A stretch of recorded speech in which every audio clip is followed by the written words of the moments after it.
औरत मार्च मेरी नज़र में पढ़ी लिखी अवाम की जहालत है, जो हमारे दीन से बिल्कुल दूर हैं और जिनको सही इस्लाम का कुछ भी नहीं पता। फ्लैक्सें पकड़ी हुई थी जिसमें जैसे मेरा जिस्म मेरी मर्जी या अपना खाना खुद गर्म करो, इस तरह के फिक्रात का क्या मकसद है? बियॉन्ड द लिमिट्स चले जाएं, अपनी हदूद क्रॉस करें और अपने जिस्म को एक्सपोज करते हुए आप ये क्लेम करें कि इस्लाम या दीन या मुआशरा आपको हर चीज़ की इजाज़त दे, तो मेरे नज़दीक ये बहुत गलत चीज़ है। अगर आप कुरान पढ़ें तो अल्लाह ताला ने मोमिन मर्द मोमिन औरत मतलब हर जगह पर एक इक्वालिटी रखी है मर्द और औरत में। 90% ऑफ द कुरान जो है वो औरत की प्रोटेक्शन, औरत की रिस्पेक्ट पर अल्लाह ताला ने बनाया है। जो भी चीज़ अल्लाह के निज़ाम में रुकावट पैदा करे, अल्लाह के निज़ाम को एबनॉर्मेलिटी की तरफ लेके जाए, वो सिर्फ एक फितना है। अस्सलाम वालेकुम, लीडर टीवी के साथ मैं हूं एनी।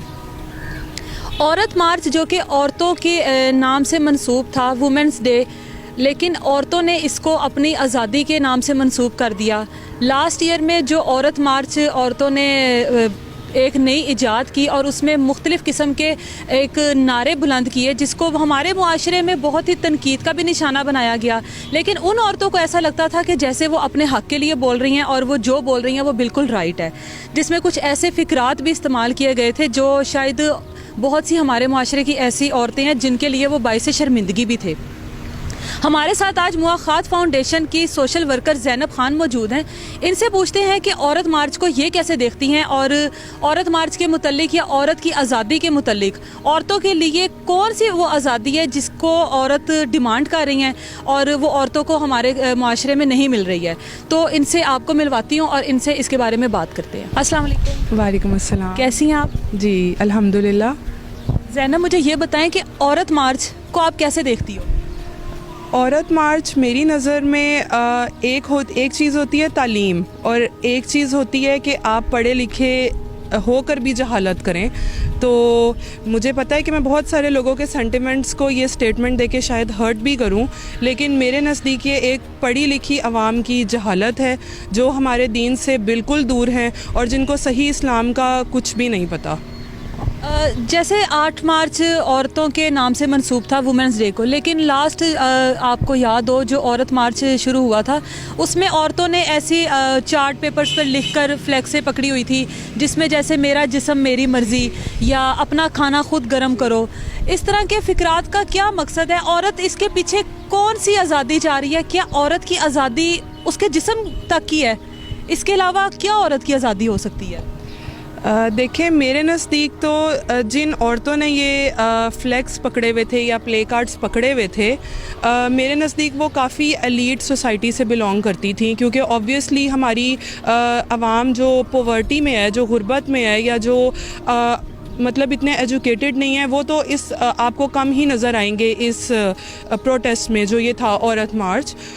कि किसी भी जुल्म के अगेंस्ट आवाज़ उठाना, एक साइलेंट प्रोटेस्ट करना या उसके लिए आप इंसाफ डिमांड करें, हमारे जैसे माशरे में जहाँ इंसाफ की किल्लत है तो उसमें कोई बुराई नहीं है। लेकिन अगर आप उस चीज़ को बियॉन्ड द लिमिट्स चले जाएं, अपनी हदूद क्रॉस करें और अपने जिस्म को एक्सपोज करते हुए आप ये क्लेम करें कि इस्लाम या दीन या मुआशरा आपको हर चीज़ की इजाज़त दे, तो मेरे नज़दीक ये बहुत गलत चीज़ है।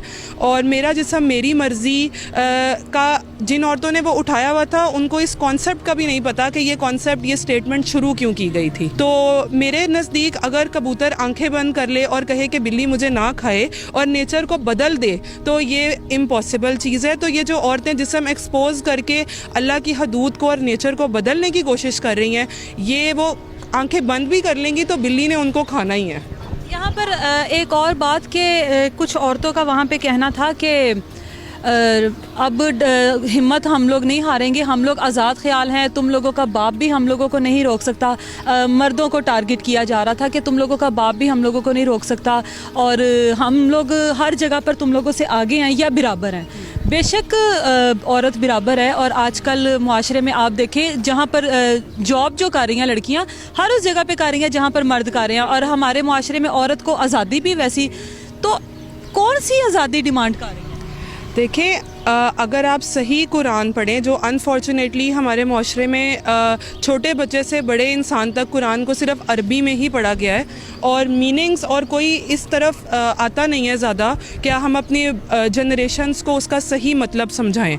अगर आप कुरान पढ़ें तो अल्लाह ताला ने मोमिन मर्द मोमिन औरत मतलब हर जगह पर एक इक्वालिटी रखी है मर्द और औरत में। कहीं भी आपको ये नहीं मिलेगा कि औरत ऊपर है और मर्द नीचे है, लेकिन रोल्स डिफ़ाइन किए हैं।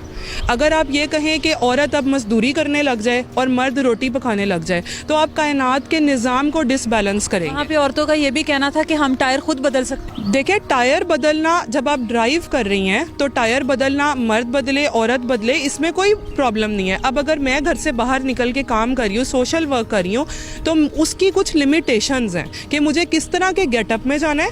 आप हज़रत खतीजा की लाइफ स्टडी करें, वो बहुत बड़ी ताजिर थी, वो अपने टाइम की रिचेस्ट फीमेल थी, लेकिन काम करने के कुछ असूल होते हैं। अगर आप ये कहें कि इस्लाम आपको बाहर निकलने से मना करता है या आपको सबमिसिव कर दिया या आपको दबा दिया है तो ये आपकी एक बहुत गलत सोच है। आप टायर बदल सकती हैं, लेकिन टायर बदलने का एक तरीका होता है। आप घर चला सकती हैं, लेकिन घर चलाने का एक तरीका होता है। दुपट्टा इतना पसंद है तो अपनी आंखों पर बांध लो। देखिए, ये तो वही बात हो गई कि सूरज को आप कहें चांद की जगह निकल आए और चांद को आप कहें सूरज की जगह निकल आए। आप जिस कायनात में रहते हैं उसका एक बहुत सेट सिस्टम है। हर चीज़ को अल्लाह ताला ने एक बैलेंस तवाज़ुन में रखा है। अगर उस तवाज़ुन को आप बिगाड़ेंगे तो नुकसान पूरी कायनात डिस्टर्ब तो होगी, लेकिन नुकसान सबसे ज़्यादा आपकी अपनी ज़ात को होगा। औरत एक गार्बेज या ट्रैश नहीं है कि वो कोई भी आया और पाँव मार दे। अगर आप कुरान को स्टडी करें तो 90% ऑफ द कुरान जो है वो औरत की प्रोटेक्शन, औरत की रिस्पेक्ट पर अल्लाह ताला ने बनाया है। तो अगर आप उस रिस्पेक्ट को अपने पाँव के नीचे रोनना चाहती हैं, अगर अल्लाह ने आपको कवर रहने का एक सेट मैकेनिज़्म दिया है तो उसमें आप ही की प्रोटेक्शन है, ठीक है। और एक अट्रैक्शन मर्द और औरत में जो डेवलप किया अल्लाह ताला ने जनरेशन्स को आगे चलाने के लिए, वो यही है कि जैसे सूरज दिन में निकले और चांद रात में निकले, ठीक है।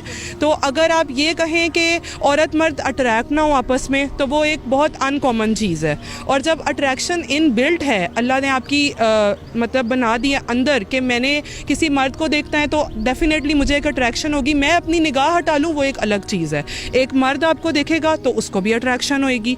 तो अगर आप उस चीज़ को डिनाई करें कि मैं कुछ भी पहन लूं एक मर्द मेरी तरफ ना देखे और मर्द कुछ भी कर ले मैं उसकी तरफ ना देखूं, तो आप अपने आप को धोखा दे रहे हैं। ये आपकी गलत सोच। ये भी तो हो सकता है ना कि जैसे मगरबी कल्चर है, आप यहाँ की औरतें उसको यहाँ पे डेवलप करना चाहती हैं या चाहती हैं कि हम लोगों को कोई रोक टोक ना हो, या हम लोग कई औरतों को आपने सुना होगा शायद, कई औरतों का यहाँ पर यह भी कहना था कि कोई किसी की ज़िंदगी में अमल दखल ना दे। इस बात की समझ आती है कि कोई हर इंसान की एक अपनी पर्सनल लाइफ होती है, लेकिन एक और स्टेटमेंट सामने आई कि मर्द का मर्द से प्यार करना और औरत का औरत से प्यार करना भी नाजायज़ नहीं है और हम लोगों को इसकी आज़ादी मिलनी चाहिए। देखिए, फितना है, ठीक है, ये सब चीज़ें एक फ़ितना है। जो भी चीज़ अल्लाह के निज़ाम में रुकावट पैदा करे, अल्लाह के निज़ाम को एबनॉर्मेलिटी की तरफ लेके जाए, वो सिर्फ़ एक फ़ितना है। और मेरे नज़दीक जो लोग इस चीज़ को प्रमोट कर रहे हैं वो बेसिकली हमें सही इस्लाम, सही ट्रैक से दूर कर रहे हैं और उनका मकसद हमारे फोकस को, हमारे बच्चों के फोकस को एक अच्छी डायरेक्शन में ले जाने की बजाय मर्द औरत के मुकाबले और झगड़े में डाल देना है कि बच्ची छोटी सी है तो वो शुरू से अपने भाई के साथ मुकाबलेबाजी में लग जाए, भाई है तो वो बहन के साथ लग जाए।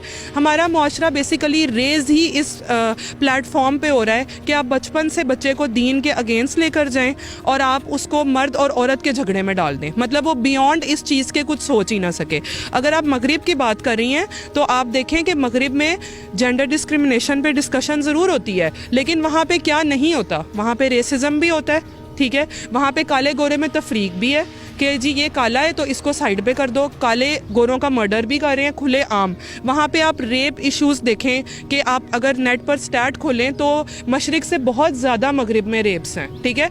तो अगर ये मेरा जिस्म मेरी मर्ज़ी या एक्सपोजर ना हो तो बहुत सारी चीज़ें कवर हो सकती हैं। उसके अलावा वहाँ पे बहुत सारे क्राइम्स हैं। वहाँ पे औरतों को जिस तरह हमें एक मर्द घर में बैठ के प्रोटेक्ट कर रहा है, हमारा ख़र्चा उठा रहा है, वहाँ पे अगर आपने बिल्स भी देने हैं तो औरत मर्द में इक्वली डिवाइड होने हैं कि तुम काम भी करो, तुम घर भी चलाओ, तुम बिल्स भी दो, ठीक है। तो हमें तो इस बात का शुक्र करना चाहिए कि हम एक ऐसी सोसाइटी में रहते हैं, डिस्पाइट वो लोग जो बहुत गलत मेंटालिटीज़ रखते हैं। मैं इस वक्त उनको डिस्कस नहीं कर रही, मैं मेजॉरिटी लोगों को डिस्कस कर रही हूँ जो अच्छे हैं, एजुकेटेड हैं, जो अपने घर अपनी रिस्पॉन्सिबिलिटीज़ चला रहे हैं, तो वो औरत को घर बिठा के भी खिला रहे हैं, ठीक है। तो मर्द हो या औरत हो, वो भी तो मर्द हैं, जिस तरह मैं हूँ, जिस तरह बहुत सारी लड़कियाँ हैं जो उनको अलाउ कर रहे हैं कि वो काम करें। लेकिन काम, अगेन मैंने वही बात की है कि आज़ादी के कुछ सेट बाउंड्रीज़ हैं, नेचर का एक मैकेनिज़्म है जिसे आप डिनाई नहीं कर सकते, जिसे आप मतलब उसको आप रोक नहीं सकते, डिस्टर्ब नहीं कर सकते कि चांद गलत टाइम पे निकल आए, सूरज गलत टाइम पे निकल आए, ठीक है, परिंदे रात को जाग जाएं, सुबह सो जाएं, ये नहीं हो सकता। ऐसी हमारी सोसाइटी में कहाँ पर कोई गलती हुई है जो जैसे मुआशरा, इस्लाम ने औरत को इतनी आज़ादी दी है, कुरान ने इतनी आज़ादी दी है औरत को, बहुत सी हमारे मुआशरे में ऐसी औरतें, उनको अवेयरनेस भी है इस चीज़ की कि हमारा इस्लाम क्या कहता है। इस्लाम ने बेशक औरत को पर्दे का हुक्म दिया, लेकिन आज़ादी है औरत को। हमारा जो हमारे पाकिस्तान के जो कवानीन हैं उनमें भी अगर आप देखें, औरत को खुला में कितनी आज़ादी, आसानी हो गई है, हर चीज़ में औरत को आसानी है। लेकिन ऐसी कौन सी मुआशरे में गलती आई है या कौन सी सोसाइटी का कसूर है जो औरतों को इस मार्च की ज़रूरत पड़ी और इस तरह के कार्ड्स उठाने की ज़रूरत पड़ी? देखिए जी, आप जब कोई दरख्त है वो उगा है, ठीक है, तो आप उसकी अगर रूट्स में जाएं, बैकग्राउंड में जाएं, तो वो एक दिन का काम नहीं होता। आपने बीज डाला, आपने उसे नर्चर किया, उसे पानी दिया, धूप दी, बढ़ता बढ़ता बढ़ता वो एंड पर पहुंचेगा कि वो आपको फल देता है। तो ये जो आजकल हो रहा है ना, ये कोई एक दिन का मसला नहीं है हमारा।